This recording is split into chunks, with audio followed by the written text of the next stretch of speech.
جناب ابو ہریرہ رضی اللہ تعالی عنہ سے ہی روایت ہے، بیان کرتے ہیں قال رسول اللہ صلی اللہ علیہ وسلم، رسول اللہ صلی اللہ علیہ وسلم نے فرمایا لا تحاسدوا، ایک دوسرے سے حسد نہ کرو، ولا تناجشوا، اور ایک دوسرے کے بولی کے اوپر بغیر ارادہ خرید کے بولی نہ لگو، اس لیے بولی لگانا کہ میرے دوست کی چیز کا ریٹ بڑھ جائے، اس کو اچھا ریٹ لگ جائے، خود لینے کا ارادہ نہیں ہے، جو لینا چاہ رہا ہے اس سے مزید نکلوانے کے لیے بولی بولنا، جو کہ ہماری منڈیوں میں ہوتا ہے، اس سے بھی منع کیا، یہ بھی حرام ہے۔ ولا تباغضوا، ایک دوسرے سے بغض نہ رکھو، ایک دوسرے سے بغض نہ رکھو۔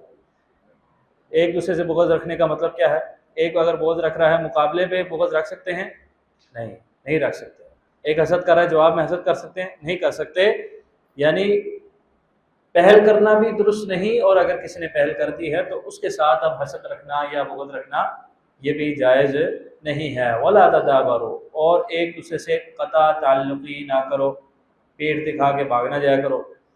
ولا یبیع بعضکم علی بیع بعض، اور تم میں سے کوئی ایک دوسرے کے کوئی ایک سودا نہ کرے دوسرے کے سودے پہ، یعنی ایک نے سودا کر لیا ہے، دو اس کی مثالیں ہیں کہ ایک آدمی ہے موبائل بیچ رہا ہے اور ایک خرید رہا ہے، جو بیچ رہا ہے وہ اپنا ریٹ لگاتا ہے اور خریدار خرید لیتا ہے۔ اب کوئی خریدار کے پاس آ جائے کہ میں اتنے میں تمہیں دیتا ہوں، میں تمہیں اتنے میں دیتا ہوں، یہ درست نہیں ہے۔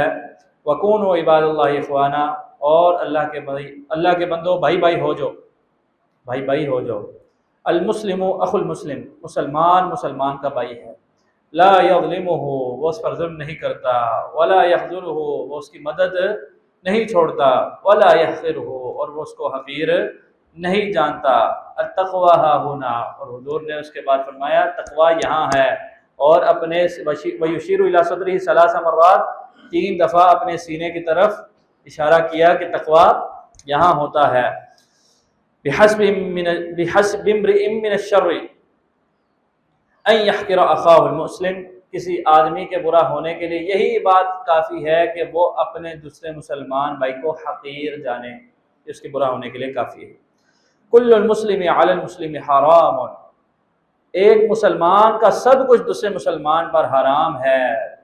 دمہ ومالہ وعرضہ، اس کا خون بھی، اس کا مال بھی، اور اس کی عزت بھی۔ اخرجہ مسلم، اس حدیث کو امام مسلم رحمہ اللہ نے بیان کیا ہے۔ یہ تفصیلی حدیث ہے، انشاءاللہ کل جمعے میں اس پر تفصیل سے بات کریں گے۔ رب تعالیٰ سے دعا ہے رب تعالیٰ ہمیں دین کو صحیح معنی میں سیکھ کر عمل کی توفیق عطا فرمائے۔